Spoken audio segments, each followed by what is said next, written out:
All right.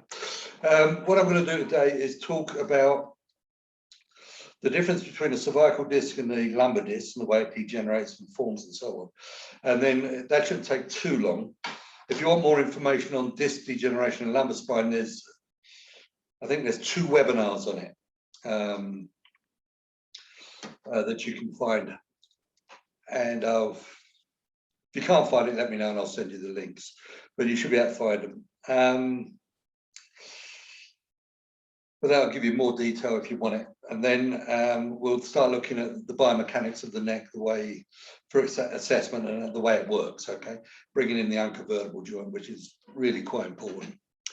So if it's okay, we'll get going. Any problems, any questions?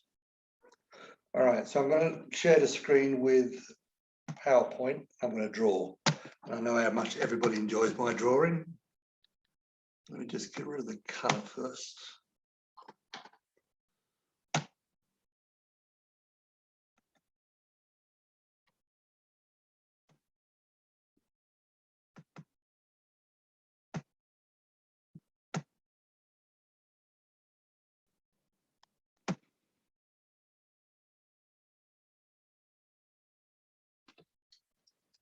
Rule. Okay.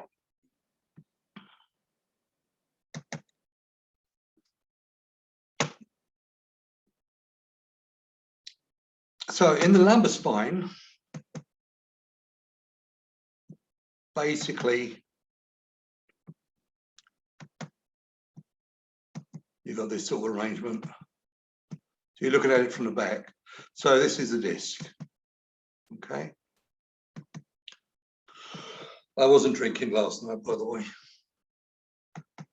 There's the nucleus. Now, in the lumbar spine, the nucleus makes up about 2/3 of the volume of the disc. In the cervical spine, it makes up about 1/3, so it's already small. But in the lumbar spine, it's huge. Both the annulus and the nucleus are made up of the same stuffs. The difference is how much of one stuff versus how much of another stuff. But essentially, it's the same thing. So the nucleus has much more water in it than does the annulus, and that's the biggest difference between the two. So the boundary between the annulus and nucleus is not sharply defined. So the idea that the nucleus is a puddle of water moving backwards and forwards in amongst the annulus is really not very bright. It's not good, and it's not one that should be followed. You cannot really tell where one blends into the other. So the outside of the nucleus is pretty much exactly the same as the inside of the annulus. There's a gradual blending of the two. So it moves as a unit. So when you bend forwards that way, then you do get a movement across the disc of the vertebra. So the disc deforms and the nucleus shifts with it. So the nucleus does move, but it moves as an integral part of the disc. Is that okay? No problem with that? Now, this is fine. It all works very well until you're about 18 or so. And then you start losing the ability to imbibe and retain water in the disc. So it becomes less hydrophilic. And there's some results of that. I'll draw a better freehand. There you go. There's the disc. So the disc actually, because it's losing water, becomes more compressible. Now, the thing about its water loss is that this doesn't occur in old age. Most of the water loss actually occurs by about the age of 40. So this is when the disc accelerates most in its desiccation. It continues to lose it. So when you're older, the disc is a lot drier than when you're 40. But a massive amount of this drying out occurs before the age of 40. And because the disc is compressible, you start, these are the annular layers there. The annular layers start to separate from each other because they're being squished down.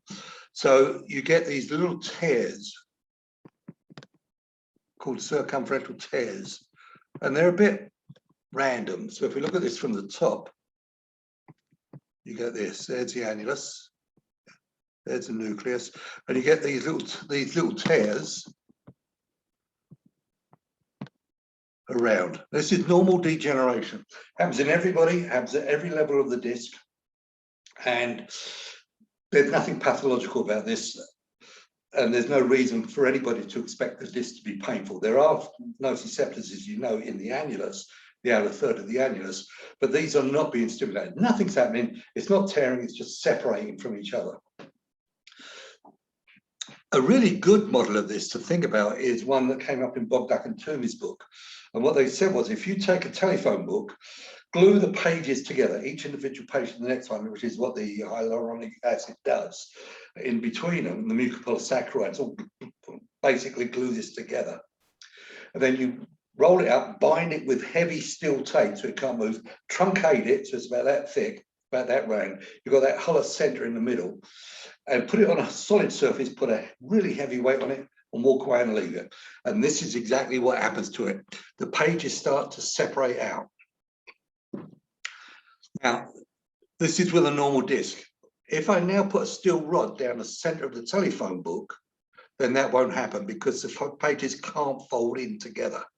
So when you're not undergoing degenerative changes such as this is what keeps the disc integral. The nucleus supports the annulus, and the annulus contains the nucleus.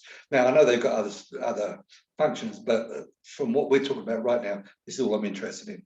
So you need that central rod to stop the pages from collapsing inwards, which is what happens in a telephone book. And you need the pages to hold the central rod in. So that's the way it works normally. But when you start seeing this loss of water, which is really the annulus now, the nucleus is losing its function of bracing the annulus, you see this collapsing. Now, as this occurs, you do not get thinning of the disc. The disc actually gets thicker, higher. The disc height increases with degeneration.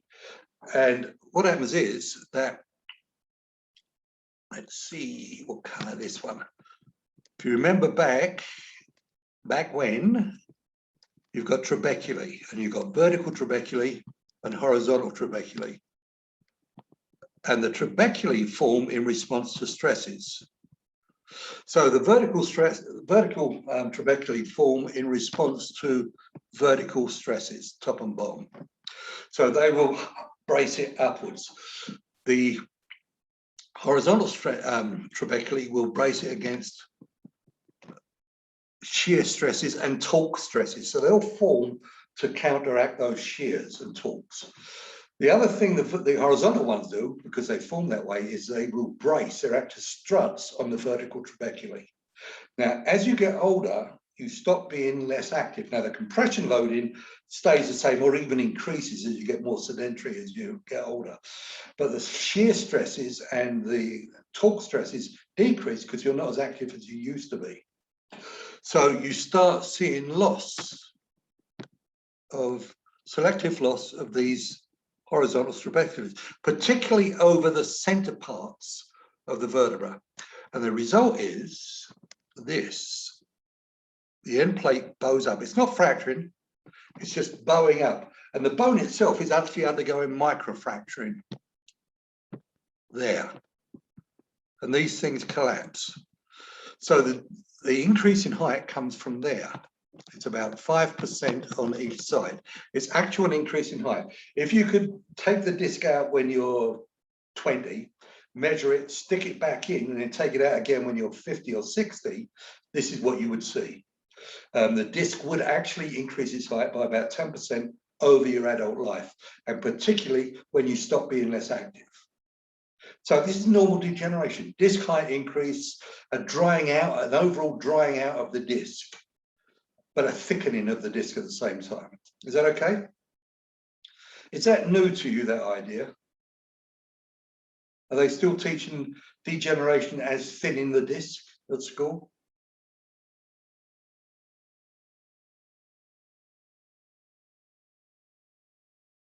Can you remember that far back? Yes? No? Anybody still there?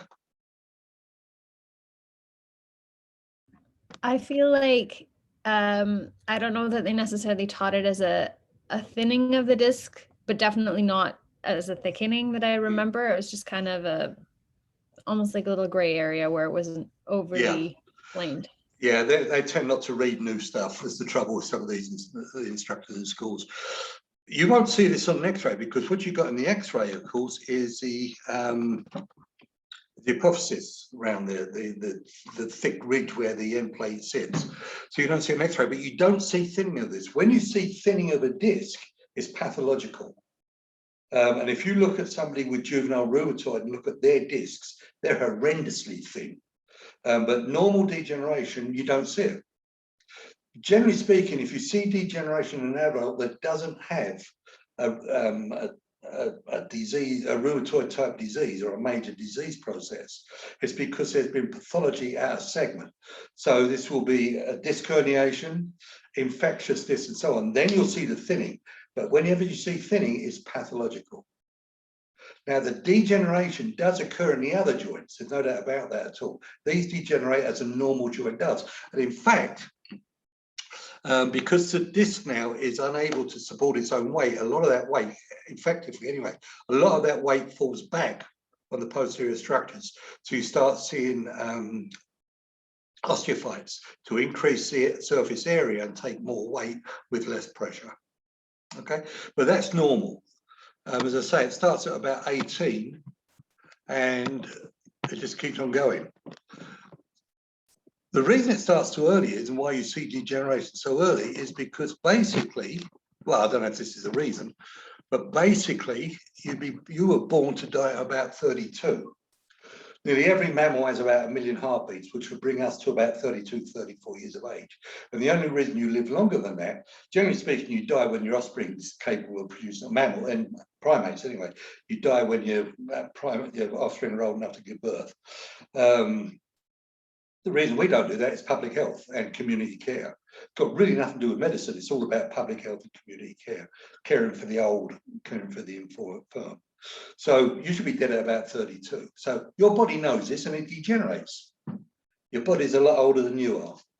Although in my case, I don't think that's at all true. Now, if we look at the cervical spine, you have a totally different process, completely different process. What we got there, sorry, on my standards, what you've got there is this. So we look at it from the back again. You've got your facets there, same as you do in a lumbar spine.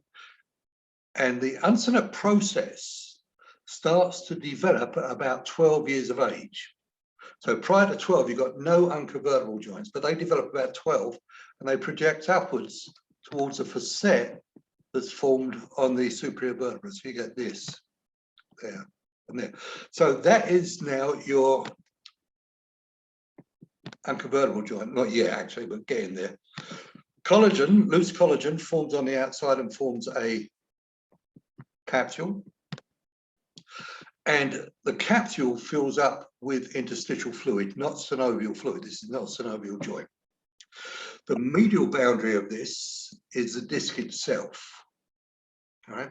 The lateral boundary is this collagen capsule that forms over it, and you have interstitial fluid as a joint fluid.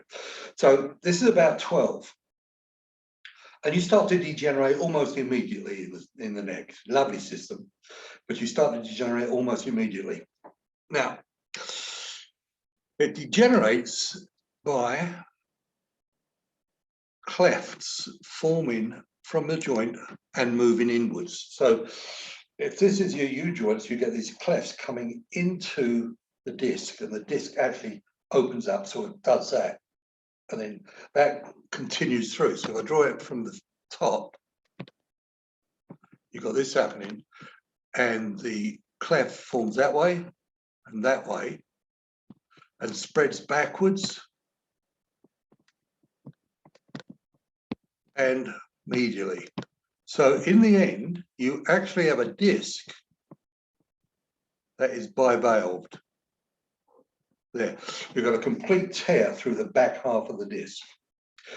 As this is going on, the nucleus is disappearing. I'm not sure whether it's resorbed, phased or what, but it's disappearing. It disappears by the time you're in your middle 20s or so. So what you've got on average is a disc that is more like a symphysis than a disc. You don't get these annular rings forming like they do in the lumbar spine, and it's more homogeneous. It's more like a symphysis. And in a few people, this actually goes forwards at some levels. And now you have a completely bivalve disc. The top of the disc is completely separate from the bottom. So the only thing holding the segments together now are the joint capsules of the facets and the longitudinal ligaments and the muscles in these people. And it was interesting, what they found was, and in part it's because of this, when people first started driving faster, when cars were advanced enough to drive fast, and x-rays were being used routinely, they would find people involved in relatively moderate car accidents who were showing signs and symptoms of spinal cord injuries. And then the x-rays showed nothing wrong. And this was interesting. There was nothing wrong. There's no fractures, there's no disc herniations, there's nothing wrong. And what seemed to be happening was that a lot of this was rear end stuff, is that the top half would come back because it was separated, come back, smack the spinal cord, give it a thump, and then drop right back onto the disc. So the x-rays are all negative. So you'd rip through everything else that was holding that together. But that segment didn't have the disc intact, but it would just rip through. For us, there's a couple of consequences of this. One is when we talk about a disc herniation, it should mean the same thing as it does in the lumbar spine. You don't have a nucleus to migrate through the annulus. So this is not really, I brought this up to Toomey when I was on a course he was giving once. And I said, so we shouldn't call it a herniation. He said, no, we shouldn't, but that's what it's called. Basically, it's just a lump of this the disc, the symphysis that goes back, and it's usually posterior. And if you've got a small spinal canal, it'll hit the cord. This is congenitally small, otherwise these are usually not big enough to do that. But you do get disc herniations. More likely, though, is that the disc will get torn by the accident, and these are called rim lesions. Okay, so the two processes are completely different, totally different, one to the other. All right, have you got anything you want to talk about there? Any questions? No, is everybody good? Okay, so let's have a look at the biomechanics in the cervical spine, how we can use it to assess and treat. All right, so let's look at this in terms of flexion extension first. So there's our vertebrae, looking at the side of it, and we have facet joints and an uncovertebral joint. Now the uncovertebral joint sits more posterior than it does anterior. So it doesn't really matter because we're going to do all approximations here. Otherwise, no, you can't talk about this because it doesn't make any sense. So all of this is about approximation right at the moment. So if we look at, we'll say C3 on 4, if we look at flexion, it consists of an anterior rotation, an osteokinematic rotation of the vertebra, a translation across the disc, and a rotation of the uncinate process, or actually the facet if we're doing it from top to bottom, but the uncovertebral joint rotate. So as I flex, the facets move up there, they'll come up, you'll get translation of the vertebra forwards, and the uncinate process will spin, if you like. Is that okay? So you're getting this sort of movement there from the uncinate process during flexion. And extension is obviously the reverse. Now, these are all approximations. Because obviously, if I'm getting anterior translation, that osteokinematic spin is more of that, and the uncinate and the uncovertebral spin is more of that. So there'll be an elongation of that spin. It won't be a pure spin. There'll be a curvilinear movement. But you don't get that much translation occurring anyway when things are right, because what you've got at the back are all the stabilizing muscles pulling backwards on this, and that will reduce that translation. It won't eliminate it, it shouldn't do that. You don't want that translation eliminated, but it will reduce it. So these things become more like the way I'm approximating it. But even in abnormal ones, the amount of degeneration there would have to be massive to see a really significant amount of translation occurring. So for our purposes, we can approximate this to linear movements. The facet going up, the vertebra rotating anteriorly, we can ignore the translation and the ulnar process spinning anteriorly as well. Are you good with that? And extension is backwards. Just remember that everything is about approximation, which is all we need anyway for what we're doing. Everybody okay?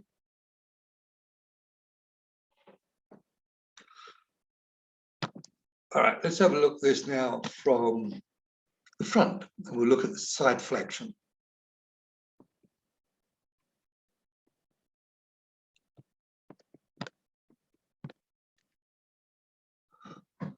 So there you go. There's our disc. It's a young person. We'll give him a nucleus. And we'll do side flexion. So we're looking at this from the back again. Same 3, 4. So the facets are here and the unconvertible joint is there. So if I side flex to the right, I get that spin there. Sure, I'll do it right again. You get the spin there. We get the inferior glide on that right facet, a superior glide on that right facet. That is extension of the right, flexion of the left. You get an inferior glide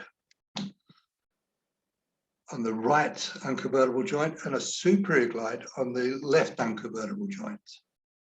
And the translation now is not as it is in the lumbar spine, which will be to the right, because the ulnar processes make this a curve. So it's like putting two mixing bowls in amongst it, in each other. And if you push down on one side, which is side flexion, it will scoot across to the other side.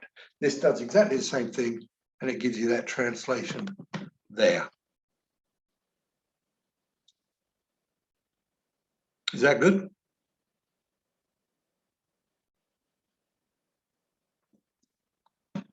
Any problems with that? So what I can do, I can take out the extraneous bits. I'm really interested in the joints when I'm examining the spine. I'm interested more in the joints than anything else, although we'll pick up the muscle stuff as well. But it's really the joints. I really don't care about the vertebra or anything else, just the joints. So what I can do now is I can take the joints out of this, and what we've got will be this. We've got our facet and our unconvertible joints. So let's look at left side flexion.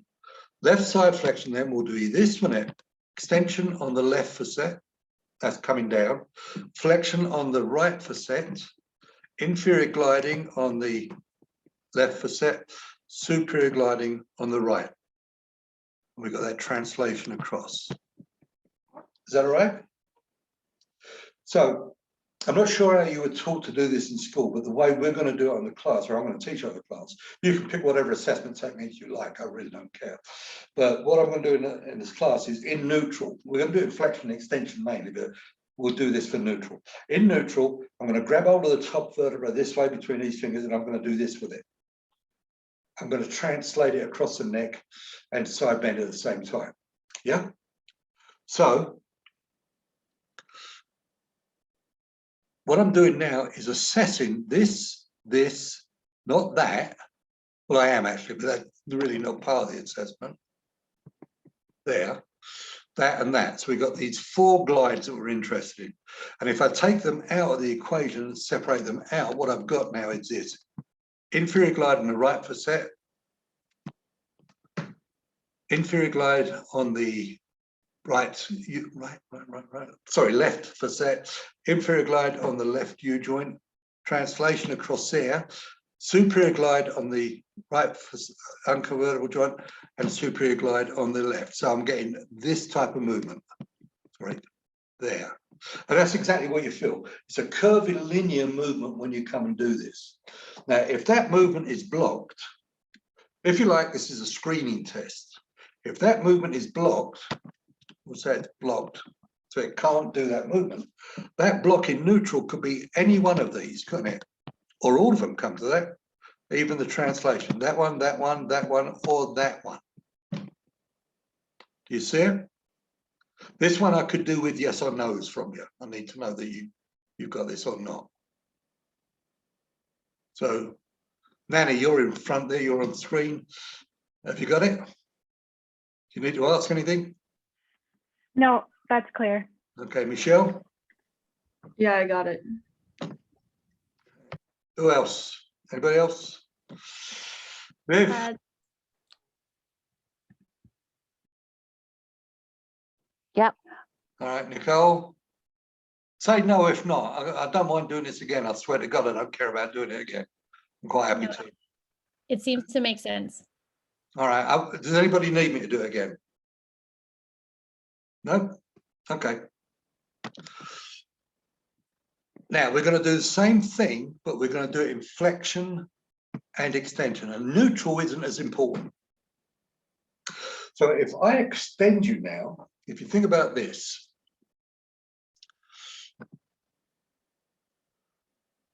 yeah, I can.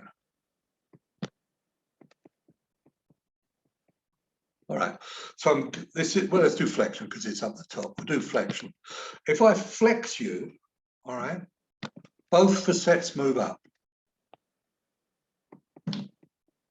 We can ignore the movement at the unconvertible joint because it's a spin, a backwards, forward spin, isn't it? Yeah. So I can ignore that. Now, in that position, I will now side bend you to the right. Remember, you're looking at the back. Now, when I side bend you to the right, this happens. This facet comes down. That U-joint comes down, that U-joint goes up, and that U-joint goes up as well.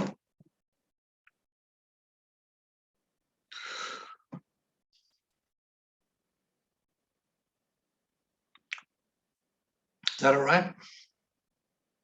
Now, if you look at what's happened here, the only joint that's pushing its barrier is that left joint, the left facet joint, isn't it? This right facet simply comes back to a more neutral position. It comes out of flexion. Yeah. This one moves down. It's nowhere near its end of range. When I side bend it, this one's down there. This one's up there. This one, though, is pushing its barrier. Now, these are also pushing their barrier, not completely pushing it as much as that one is, but they will push their barrier. So if this is blocked or that's blocked, they will stop right side flexion in flexion. This will stop right side flexion in flexion. The only joint that can't stop it is that one.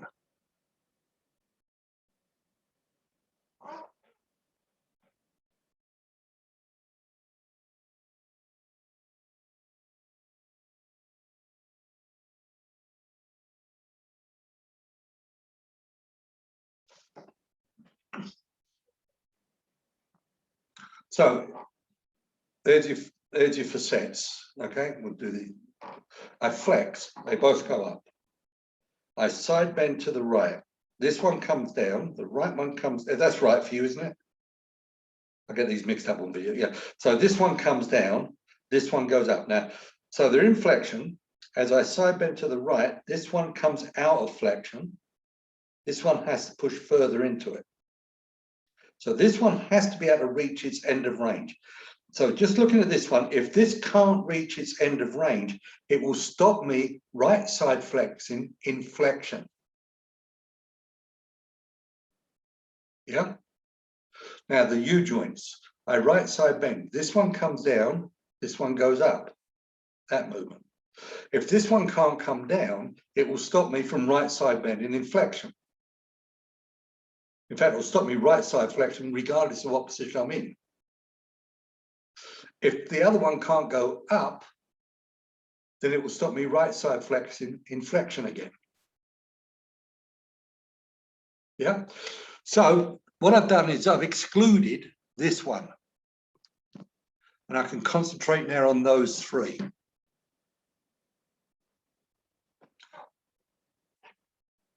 Now, before I go to extension, let's see what I can do to figure out which one this is. First off, I cannot try and figure it out at all. There's a technique that will allow me to do that. So what we said is that we're doing right side flexion, inflection, and that's the translational curve I'm feeling when I do that. Yeah, but it's blocked. So I can treat this by putting the person in flexion, or at least putting the segment into flexion, and then thrusting on that translation. So basically, the bit I'm manipulating is that. But of course it's not. But I'm thrusting across the neck, and that's the direction I'm manipulating it. But it could be blocked from there, from the U joint, or from the U joint, but not from that joint. So I can set it up and just thrust across the neck, and whichever joint is stuck will move, hopefully. Yeah. The problem with that is a bit of a shotgun thing, and if you come off the end fill at all, this is really end fill dependent. You have to be right on the end fill, and you have to stay there. The minute you come off the end fill, it's not going to manipulate, because you're manipulating a direction rather than a joint. Now, the other thing I can do is actually assess the glides. And we'll be doing both actually. But I can now assess the glides of that joint, and that joint. So I can see if this thing can glide superiorly, this thing can glide superiorly, or that thing can glide inferiorly. And the assessment will give me the crappy end fill as I'm testing this. So I can say, okay, it's that one. And then I can aim specifically at that joint. I've talked about how you can do that in a second. But I can now specifically aim at that joint rather than going for the translation. It means actually that it's more easy to control if you're just aiming at one of these joints. It is more easier to control. The end fill, it's easier to stay on rather than translation, because it gets a bit tough trying to control everything when doing translation. So it's an easier manipulation to control. And generally speaking, the amount of force that you need to use is less. So this would be your preferred method of dealing with it. Find the joint that needs to be manipulated and manipulate that joint, or manipulate the translation. Does that make sense? Now, this applies to the other stuff we're going to do for the other movements. So actually more for extension now. So we'll look at extension, yeah?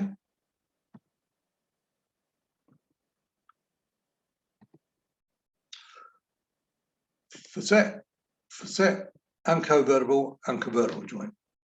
This time I extend them. Oh, so we're going to do extension, which will drive these downwards. There. No movement at the unconvertible joint that's significant. And then I'm going to right side flex it again. So this one has to come down further and stretch its barrier. This one has to come down. That one has to go up. And this one simply has to unextend. So this joint is okay. Any of these can block that right side flexion.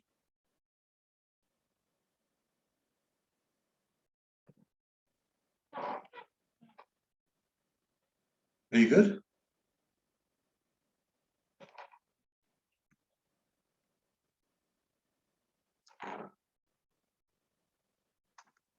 So if we put this in a bit of a nutshell,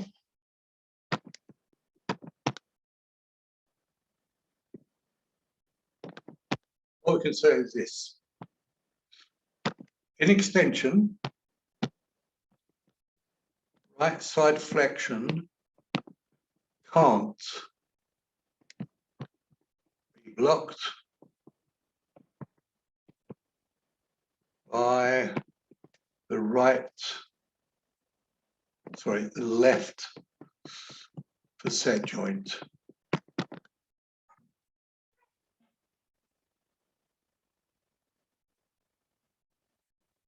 Right side flexion takes the left facet out of extension.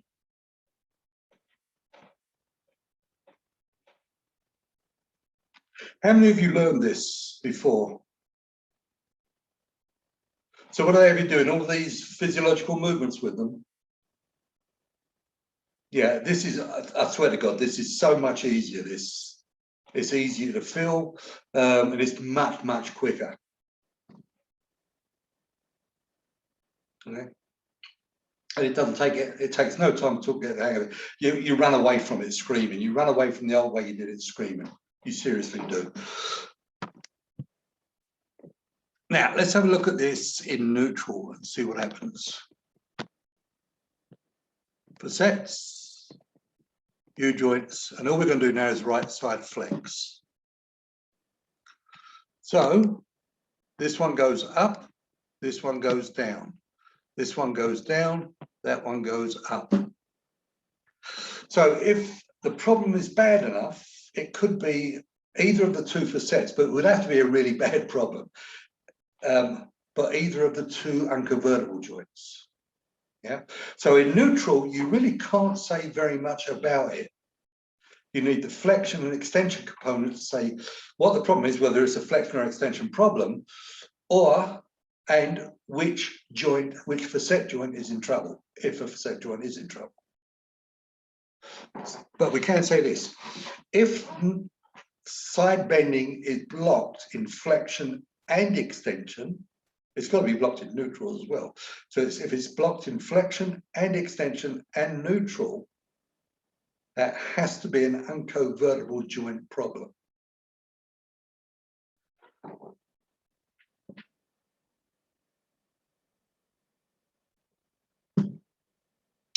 Because a single facet cannot block ipsilateral side flexion, inflection, and extension. I'll show you why.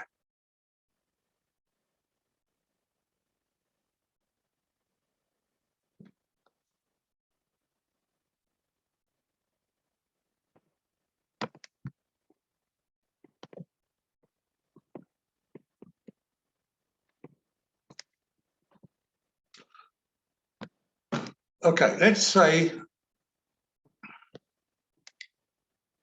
the right joint is fibrotic, all right? This joint can't flex, it can't extend. Fair enough? This is really quite severe degeneration. Now, if I put them in flexion and then right side bend them again, this one can't move down. So this will block flexion. Sorry, this one can't move up. So this will try to move up, this one can't move. And then the right side bending, this one will move down, that one will move up. Is that okay? So this joint will block left side flexion in flexion. You good? So again, we got this. The right joint can't flex. I've tried to flex, that happens, nothing happens. A side bend, nothing happens. That translational movement, a side bending to the right in flexion is blocked. Yep, it's hypomobile. You good? Okay, now do it again for extension.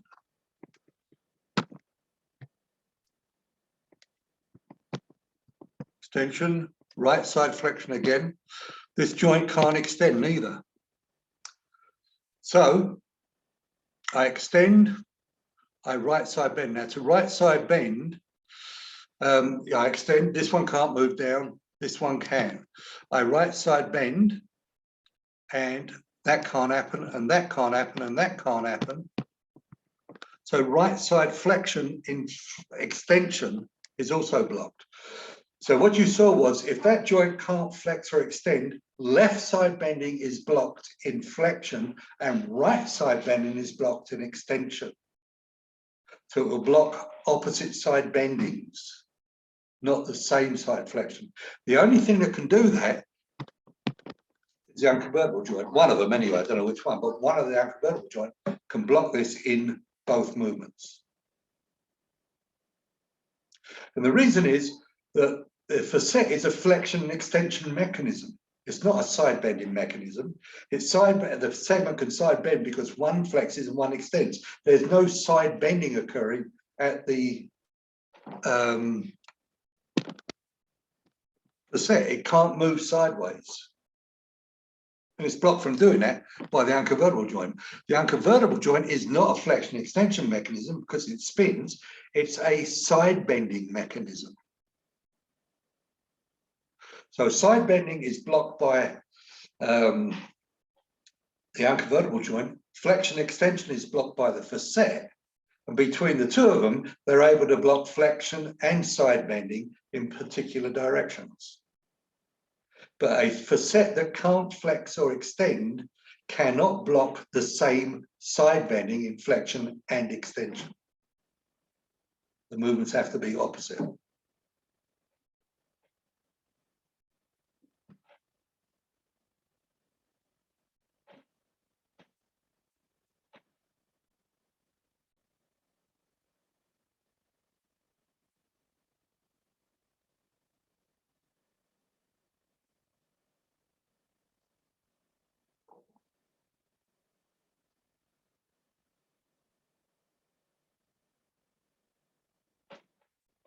You good?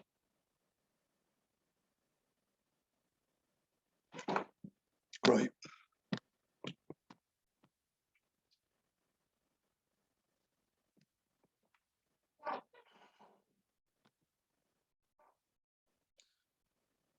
Ah, I forgot what I was going to say now. Give me a week and it'll come back to me.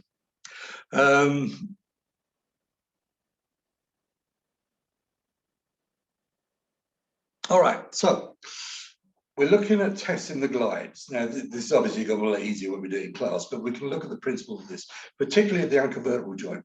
And also it brings us into the directional manipulation. Have any of you come across the term imps and sails in the neck? Okay, well, if you look at the facets, this is the way the terms are being used. If that's the orientation of the facet, actually, let me do this first. We haven't talked about rotation. The reason I haven't talked about rotation is because it's complicated and it ends up side bending anyway. Is that all right? So you cannot rotate without side bending in the neck. AA joint, no, even there you can't do it. You cannot rotate almost anywhere in the spine without side bending. So we can ignore rotation for these discussions, just because you're not going to test the rotation anywhere at all. You're going to test with side bending. We will manipulate sometime with rotation, but you're not going to test with it. So we can just talk about side bending. So let's say I want to check the direction of the glide of the unconvertible joint. Now, what you can see here is the direction of the plane of the joint. So it's inferior and medial. Is that okay? If you side bend, there will be a rotational component. Now, it's pretty well accepted by almost everybody doing this, that the rotation in the mid neck is in the same direction. So if I side bend to the right, it will rotate to the right. I haven't got a problem with that because it seems to work okay. But if you rotate to the right, it side bends to the right. It's not critical this being true or not. But what that leads to is this now, is that not only do you have a vector that is inframedial, you also have a vector when you're side bending to the right that is posterior. So these are your facets again. This is your right one. I have to keep doing that because I don't want the right one. This is the right one. All right. So if I side bend to the right, it goes down and then it also goes back. So that's the movements occurring. It's exaggerated, but it's coming down and posterior. So this would be an inferior medial posterior glide, an imp. On the other side, what's happening is going in the opposite direction. So this now is oriented, still orientated inframedially, but the glide now is upwards. So it's a superior lateral glide that's also going anterior. So this is happening. So it's going superior, anterior, and lateral. So this is happening. Is that all right? So this one is a sound. There are problems with this. As far as I'm concerned, there are real problems with this. If I'm doing side bending, the amount of posterior movement is minuscule to the amount of inferior gliding. Is that okay? This is your major movement, that. The other part is a conjunct movement. Now, if I rotate, that's completely the opposite. If I rotate, the big part of it is posterior. Yep. With the inferior bit being subordinate to the posterior movement. But with side bending movement, the major part of this is medial. Sorry, is inferior. And the major part of this one is superior. The ordering of it is right, but the proportion isn't. This shouldn't be an imp. It should be an imp. And that should be a sow. Yeah. So it's completely proportionally incorrect, totally proportionally incorrect. Also, this is not what you're going to do when you test it, nor is it what you're going to do when you actually come to treat it. Your problem is you have no idea how much of that there is in it. And the anterior and the lateral and medial components, that angulation varies depending on a number of factors. The first one being where in the neck you are. So the higher in the neck, C2-3 is almost vertical. So there's almost no medial component to this. You get right down into C6 and it's that way, very horizontal. So that medial orientation shifts as you go down the neck. Is that okay? The other thing is when you're now looking at degenerate joints, which is what you're dealing with, these are all degenerate. You can't sublux a joint without it being degenerate. So these uncertain processes change. They hypertrophy, hypertrophy. Is that a good word? Atrophy. There you go. They hypertrophy and atrophy. So you don't know what segment, what your original orientation of the segment was. You don't know how much is degenerated, therefore how much our orientation has changed. You have no idea. So we're not going to do that. What we're going to do is feel the individual patient, and we're going to look at vectors and resultants. So if I've got this again there, and I want to feel the glide. Okay, so I want to feel that in. Let's do this. We'll approximate this to, and we're doing side flexion. The inferior glide, that inferior part of the glide, is the dominant part. So we can approximate this to an inferior glide. So I'm going to call it an inferior glide. All right. So we're going to check the inferior glide of both the sets because I'm limited in right side bending. So I'm going to check the superior glide on the left side and the inferior glide on the right side for right side bending. I'll stabilize this there and I will push there. Now, as I'm pushing across, I also have to stabilize it this way and that way. So what I'm doing is I'm squeezing both together to stabilize them and get a good grip on that bone. So both of these, this is being pushed that way, this is effectively being pushed that way. So I've now got a medial vector on as I'm pushing this one in and pushing the other one that way. There's my medial vector. Now I push it inferior. All right, so I'm now pushing it in that direction. So I've got a medial vector and an inferior vector there. And the resultant will be whatever the angle of that glide is. So that resultant exactly goes along that medial or lateral plane. It has to. So I've got a medial vector, then I push it directly inferior, and it will glide to wherever it goes. Now, it will be blocked if you've got hypomobility. And then you find the biggest block in there by making the worst end field. So you fiddle and fart with it. You'd fiddle about and fart with it until you find the worst end field, and that's what you're going to manipulate. So this isn't about 10 degrees, 5 degrees, 3 degrees, which is all bullshit anyway, because you can't tell the difference between 3 degrees and 5 degrees with your hands in this position. But you're going to do it with vectors. A medial vector, push them together, it stabilizes everything, push inferiorly, and then you'll get the medial, inframedial resultant, or on that side, the supralateral resultant. And your exact thrust will be somewhere anterior, somewhere posterior, as you fiddle with this and try and find the worst end field. And that's what you're after. You don't care about the plane of this joint. You don't care what it should be. You care about what's making it not be that. So you feel for the worst end field and you hit that. Now, when you was trying these in school, I'm going to guarantee you, they said the plane of the joint, and they're not wrong, the plane of the joint is where you get the easiest movement. They say that to you? That's the plane of the joint where you can feel it's occurring. And that's exactly true. You don't care about that. You don't care about normal joints. You care about abnormal joints. So what you're finding is where the plane of the joint is no longer present. And you want that feeling to be the worst it can be to get to the most blocked direction. And that's what you want to manipulate. That makes sense? Okay. This, I think, is probably going to be the most complicated biomechanics we'll do on a course.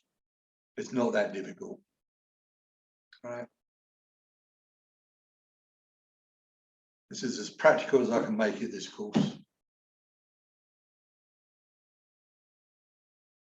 All right. Questions?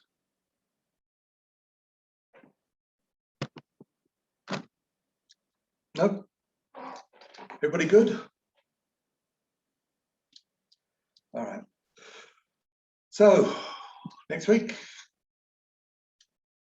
Have a good week at work, guys. Thanks, Jim. Take care, everybody. Thank Bye. you, Jim. Jim. Bye. Thank you.